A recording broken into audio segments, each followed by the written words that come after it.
Hey, what's up everybody? I'm NeverDeath with FightHard Gaming, and today we're going to look at an in-game strategy.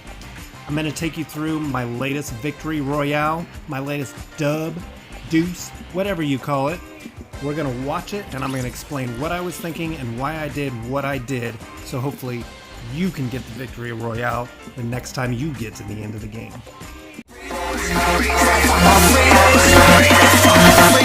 Madness in my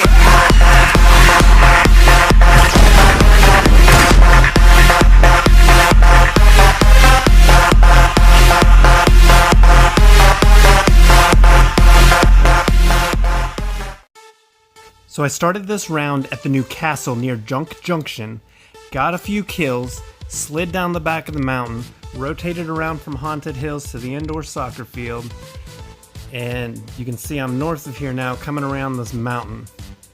We've got 8 people left. We're real close to the final circle, but it's not moving yet.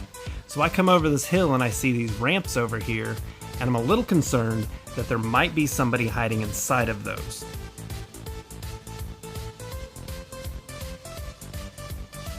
So I come around the side like this, just so I don't come right up on the ramps where they can see me coming, or if they did see me, they might lose track of me going down that other side. They might think, oh, he's going away, and then boop, I pop back up. So I can see most of it here, but right there could be somebody in there hiding, camping out, waiting. So I go in there, probably would have got killed if there was somebody in there. And I look at this stuff for a second. That pump is kind of on top of the small shield potion, but I see the small shield potion. So of course, I've got to get rid of this Chug Jug and get those minis. Now some of you might be thinking, well, Chug Jug refills everything. Yeah, well, when we're near the end of the game, that Chug Jug takes 15 seconds to drink. It makes a very loud and distinct noise. There is no way to drink that whole thing if you're at the end game, if it's just you and a couple people. Of course, there's always exceptions. However, minis are the best thing to have near the end of a round. So what I'm trying to do is get to high ground. And this hill, this mountain, I'm hoping will be in the final circle. So I go to it. It's also the closest to me. So I go build up to it. And you can see I have plenty of wood, and that's because I worked on that before I got here. So I want to destroy some of these. I don't want to shoot these out and make a bunch of noise. Ideally, it would be great if I could get rid of those entirely so nobody has any indication I'm up here, but that's not what happened. So I open the chest, grab the scoped assault rifle, thermal scoped assault rifle, and that is really handy at the end game to have to see where your opponents are. The hunting rifle would be nice to have, but I simply don't have room. My current loadout is what I think I need. Looking at this now, I would say getting rid of the pump and picking up the hunting rifle would have been the smart thing to do, but everybody makes mistakes. Nobody's perfect.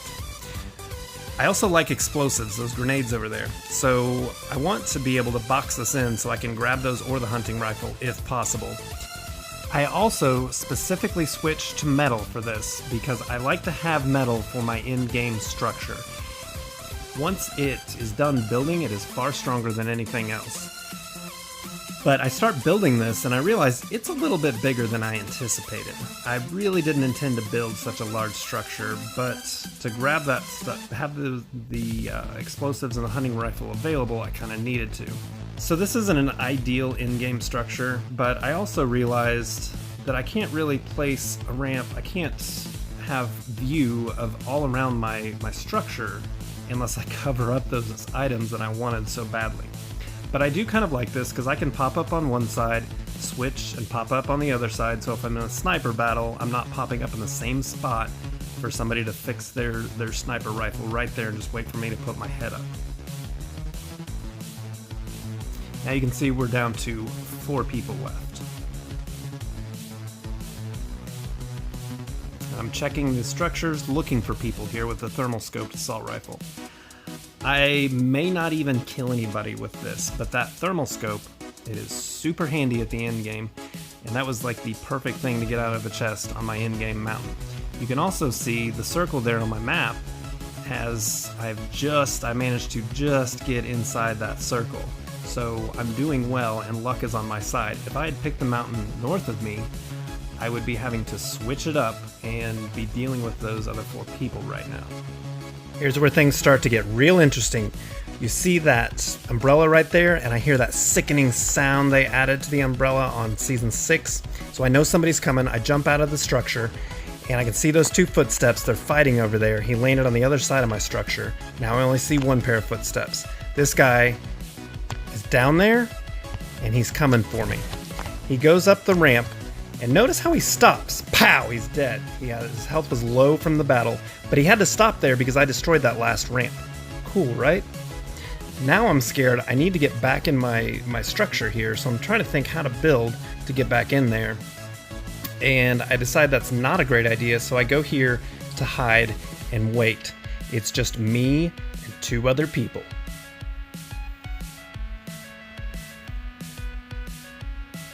So I'm looking around, I'm scanning. Here we go. The final circle is open and I'm in a prime position for it. Anytime the circle is part way out, you want to get to that section first. But here we are, somebody's building up to get me. Now, this guy isn't a pro builder, but he's decent. So I jump in there trying to kill him and I accidentally fall out. So that's not good. I could have ended it right there. But I think, what's good stuff over here? Maybe I should grab that grappler. Nah, I don't think so. I'm not great with those. He starts shooting at me, so I hide.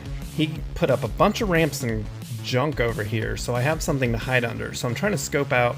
I do not want to lose sight of him or lose where he is, but I can't quite get up to him without building, and he's just took all my shields. So I've got those minis. I don't know where he is. I'm a little scared, so I'm trying to hide and stay under ramps. This is a great time to drink a mini, and I don't feel comfortable drinking the second one, so I move so I can get to a safer place. Now he can see through some of those slats too, remember. He starts building platforms because he knows this circle is about to start moving. It's gonna get to that final place, it's gonna start moving. He wants to have some sky platforms ready. But that doesn't do him any good on killing me. So I've watched his footsteps, and I've got audio, I can hear him. So now's the time for that other mini. And I'm just gonna wait it out. Like, I can follow the circle on the ground, no problem. Plus, if he sky platforms as that circle moves, he's gonna be out too high, and I can shoot them out from under him, and he'll drop and die. So at this point, I'm like, nah, I gotta end this. So I start building up to try to get him. Build over. Now watch this. 2 platforms like that. That prevents him from shooting me while I can still get over. So I'm building. He jumps down as I'm coming up, right? So now I've got the sky platforms. And that circle is about to start moving, and it's moving. So I start sky platforming, you know? But then I remember, oh yeah, he can shoot these out from underneath me. So this isn't a great place to be. I look down to see how far it is. I take the jump, and I take the hit on the health. But now, here he is. He just built himself a little structure. He's getting his health up, right? That circle is moving too, so he's got to get out.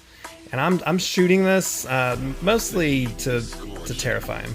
He destroys that. I run in past him. He doesn't anticipate that. We start doing a kangaroo jump. Jumping. I'm not switching off this tack. That's the most damage at a short range. His biggest mistake is right here. He goes into the storm, and boom! 1 shot from my trusty tack and he's dead. So of course there's only one thing left to do, and that's wiggle.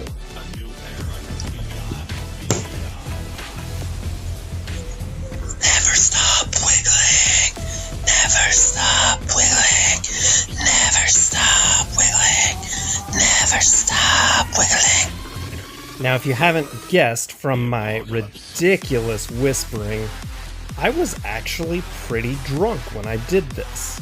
I almost never play Fortnite when I'm drunk because one time I had like 2 beers and my game was just busted. So, you know, it's a very mental game, so I just thought, I just can't drink. But this particular night, I was just having fun, you know, messing around, and here I go and get the dubs. Now granted, that guy was not terribly skilled with building, but I feel like we were probably about on the same skill level, nearly. So this is all I've got for my first Fortnite video. I hope you loved it. I hope it helps you. If it did help you, leave a like, smash the subscribe button. And if it didn't help you, go ahead and leave a like and smash that subscribe button anyway to increase your chances of getting a dub the next time you play in this sweet, sweet web brella.